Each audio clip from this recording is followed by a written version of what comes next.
Hey guys, welcome back to Taste of Victory. I'm TastyRC, and today we're joined by Eric from Team Xcuse, who made top 4 at the Pro Play Games regional qualifier tournament, which was a 128-person tournament. So Eric, you want to go ahead and take it away, plug anything you need to, and then take it away with your awesome profile? Awesome. Sounds good, man. Thank you. I appreciate you guys for having me. Just wanted to quickly plug my YouTube channel, Xcuse. That's Digi capital Xcuse. We're trying to catch up with some content there. We haven't posted in a while, but it's a group of me and a few other friends who love the game and are excited to keep playing. My other teammate, Justin Harris, actually got 13th in the same tournament running the blue and Puppetmon deck. So probably have to get his profile later too, man. He did a great job. Awesome. Yeah, let's see if we could do that for sure. But yeah, man, so I decided to play Rookie Rush. It was a deck that I wasn't super crazy about playing against personally, and I just thought, hey, I might as well give it a shot. Kind of the can't beat them, join them attitude, and it ran well. I picked up the deck and started playing it about a week before the actual tournament. So it came together pretty quickly, and it just happened to work out, and I liked the way it played. And I had some old heart stuff from the Tamer box, and honestly just kind of wanted to flex a little bit, and that was one of the main reasons I decided to play the deck. Nice. Very good reason. But yeah, so I start off with the eggs, just running the 4 Upamon and the 1 Demi-Vmon for the Digimon that you run in the deck. Pretty standard, I think, for most of the Rookie Rush players. For the Digimon, starting with the level 3s, we start with the 4 Gomamon. Just easy 2-drops, the 4 Goma, 4 Elec, and the 4 Vmon. Obviously, this is like the card you want to see. Seeing that on top of the Demi-V or the Upa, either way. A lot of the times you're getting a draw off of it, and you know that it's going to survive swinging into security. I decided to run the 2 Gabumon. I really liked them. They came in clutch a few times just with the extra draw power when you kind of run out of rookies or your hand's getting a little scarce. You're kind of thinning out a little bit just to get that +1. You start with a Davis, and you're at 3, and you have the ability to kind of just drop the Gabu, put you to 0, play Hammer Spark, drop a 2, put your opponent to 1, and still get that draw. It came in clutch a few times. It definitely came up in a few different matches. I'm running the 2 Penguinmon, same thing with the Betamon, same card.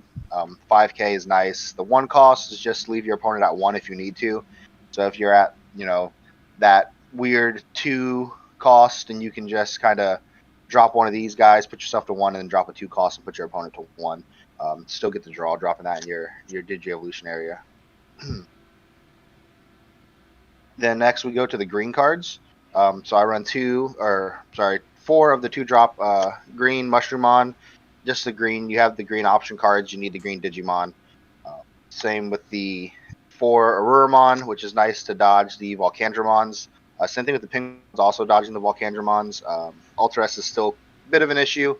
Luckily, we were able to kind of keep away from that most of the day. I played 3 red decks throughout the day, but was able to kind of fight off the Ultra-S's before they got there, thanks to a different card later you'll see. Next, we got the 3 Gorillamon, just a cheap 1 cost to get the draws and hit over, blockers. You swing these to try and bait out some blockers for some people that may not realize that's what you're trying to do. Next, we got the 4 XVmon. This card literally won me probably 3, 4, maybe, probably about 4 games throughout the day, just solely off of this card. One turn, they dropped, I believe, a puppet on me, and I happened to have, my hand wasn't great, but I happened to have 3 of them in hand, and they dropped the puppet, and I was able to just pretty much restand my whole entire field and just swing for game either way. Nice. Because they left me with so much memory. But yeah, this card came in super clutch. Loved this card. Next, I run the 3 puppet.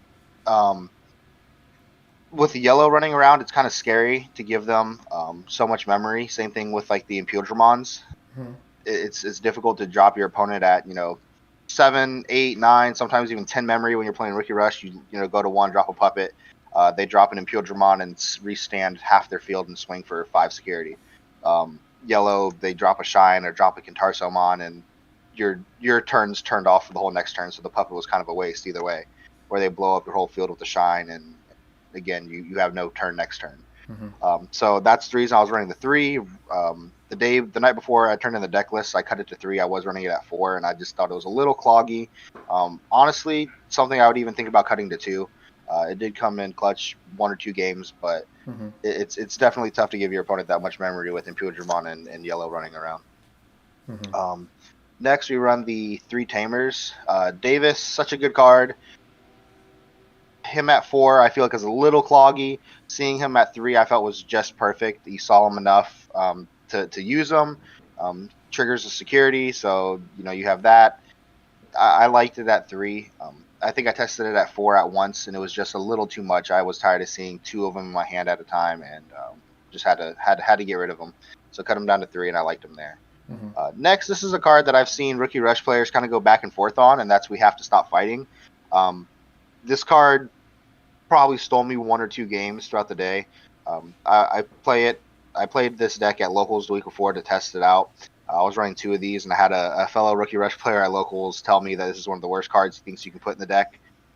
I disagree.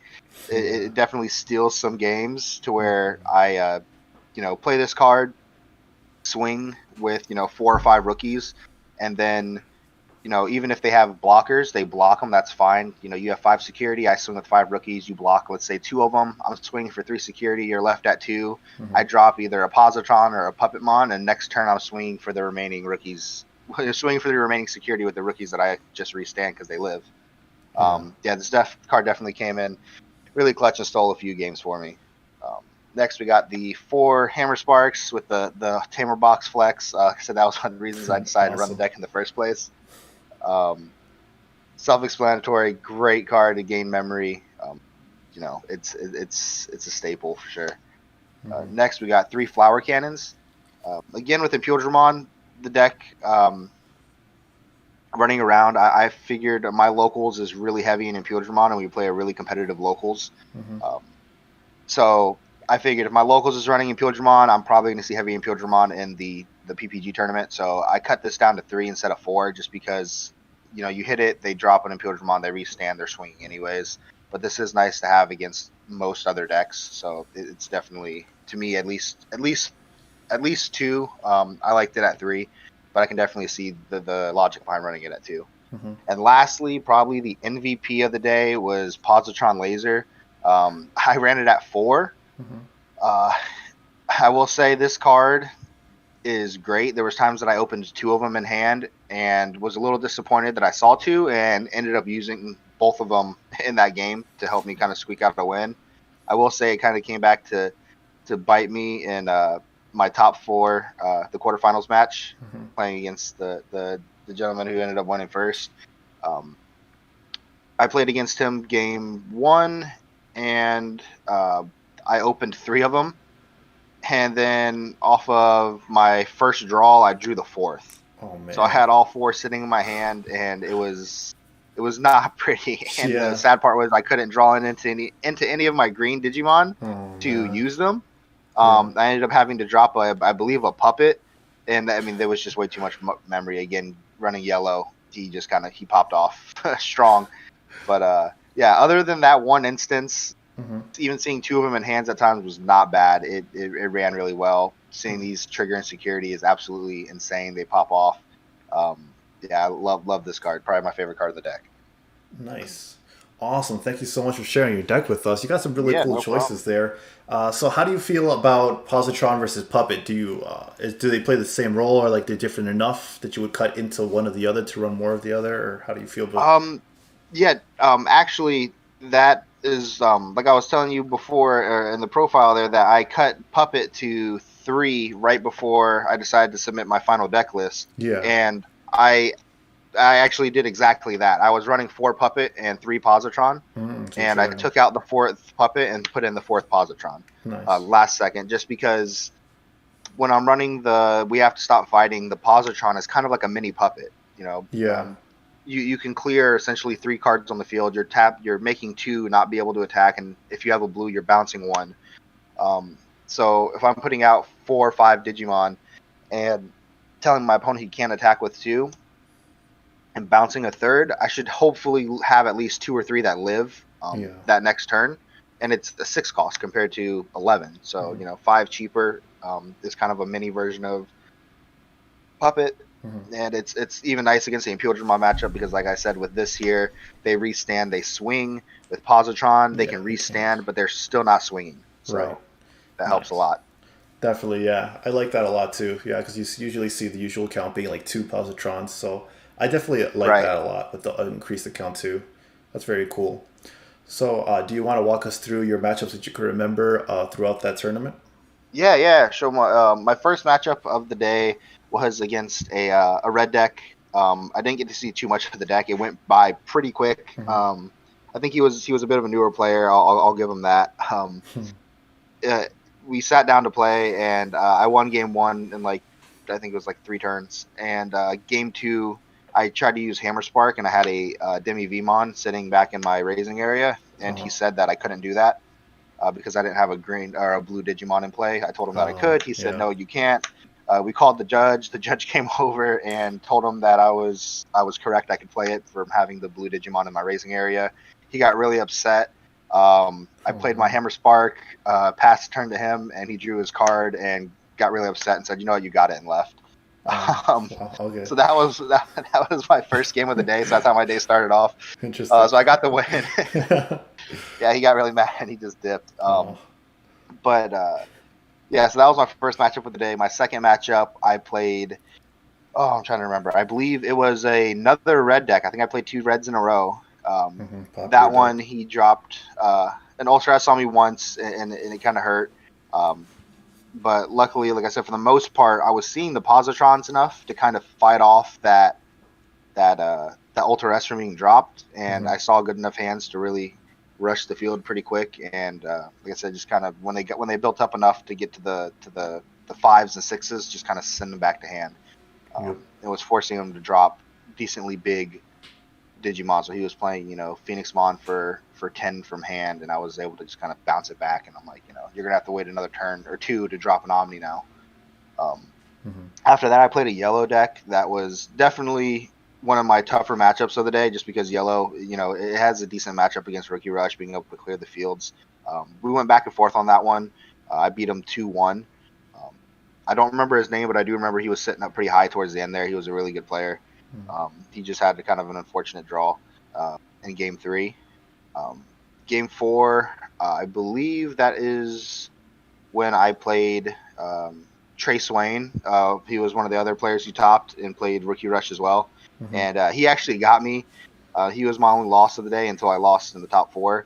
Trace played the game great. Honestly, him and I finished the match, and we were both like, that was probably our best game of the day so far for both of us. It was an awesome match. I wish somebody would have had that on stream or recorded it, because we went back and forth with that. He got me in a really close game 3. If I remember correctly, I think neither of us had security. We were both 0-0 security in game 3 before one of us won. Wow. And he was playing the I forget the name of the card. It's the 5 drop, or the level 5 yellow card that's also like a blue card. You can digivolve it on top of blues and yellows. Yeah, there you go. Yeah, and that hurt. That kind of stole him the game in game 3, because he was able to drop that, and I had games sitting on board, but unfortunately 2 of my Digimon did not have materials, so they couldn't attack. Yeah, and it kind of ended my turn with them being active, and it forced me to drop the puppet because I didn't really have another way out of that card, so I had to drop the puppet, which saved me another turn. I killed over at the next turn and tried to swing, and I think I hit something in security, and we ended up not being able to get it from there. But it was a super close game. It was probably my best game of the day. I finished the day out playing another Rookie Rush that I beat, and I believe it was a red deck. I played 3 red, a yellow, and 2 Rookie Rush for the day. I think I'm missing a deck, but I don't remember the other. Oh, it was a purple deck. That's right. I played a purple deck in the 7th round. Okay. Yeah, and that one, I think he it was really good. It was working against a lot of other decks. He was sitting at the final round playing, I think, X1, but it was just I don't think he saw the right hands, and he gave me a little bit too much memory. End games in both games 1 and 2. He dropped Beelzemon from hand a few times when he was at 0, putting me to 3, and I didn't have a Davis, so I was able to play a few cards, drop a Davis, put him to like 2, and then it was just a memory choking game, and it was a rough game, but yeah, I pulled that one out. So it was a good day all in all. We went to the top 4, or top first round of top 8. I played a red deck, I think it was, again in top 8, and got that win, and went to the next round and played the eventual winner with his yellow security gaining deck, and that was rough. Like I said, my hand didn't help me in game 1. My security didn't help me in game 2. It was 4 Mushroomon and 2 Gomamon. It was my security. But like, with those excuses aside, it was going pretty rough either way. His deck was, I felt pretty good at countering Rookie Rush, and that game 2, even with my security being bad, he kind of gave me a chance to get back in it, and I was swinging, and I think I took a total of, if I'm not mistaken, 6 or 7 security off of him, but he put 3 or 4 back, so I was never getting him below like 2. No, the deck, he did awesome. I liked watching him in the finals. I thought he played that. It was pretty crazy to see him deck the guy out twice. But no, yeah, all in all, it was a great day. Played a lot of good people. Proud of my locals. I'm from down here in Florida, Cape Coral. Cool Comics and Games is my local I go to, and Tyler Sear, which is the guy who got 3rd place, is one of my friends from locals. I got 4th place, and Justin Harris, who got 13th place, is another guy. Is one of my best friends. Again, we're all from the same locals down here, so it was awesome to see 3 of us from the same local top in an event that was this big. It was awesome to see, and let me know that we really do have a great competitive locals down here. Yeah, that's awesome. That must have been really cool to see that day. I get real proud of locals. That's super cool. Yeah. That's awesome. Yeah, getting 4th, man, that's not easy at all. Congratulations to you. Sounds like it was a really, I appreciate it, man. Really intense day, really skillful plays. That's awesome. Knowing what you do now with the tournament, after all the opponents you face, was there anything you would change now going forward, or are you happy with your list? I'm pretty happy with the list. Like I said, there's a few things that I would maybe take a look at. The puppets are something that I feel like is needed and you want to see, but even playing in my 3 sometimes I feel it was a little bit rough. I maybe would cut those and maybe even up the green count. There was times where I needed to play like a Positron or a Flower Cannon from hand, and I just didn't have the green Digimon because we're running 8. Maybe I'd bump that up to like a 9 or 10 count and see how that worked even. I like Rookie Rush. Playing it as a deck, playing against it, I know sucks. Personally, I hated playing against it. But, I'm definitely excited. I'm glad I got the top with the deck just to kind of help get the name out there a little bit and start improving. But I definitely think you'll see me running some different decks and hopefully getting some tops with some different decks in the future. Yeah, look forward to it, man. Thank you so much for coming on to the channel for the profile, and I hope we do get to see you again on here with another successful top. Of course, man. Thanks for having me anytime. Awesome. No problem.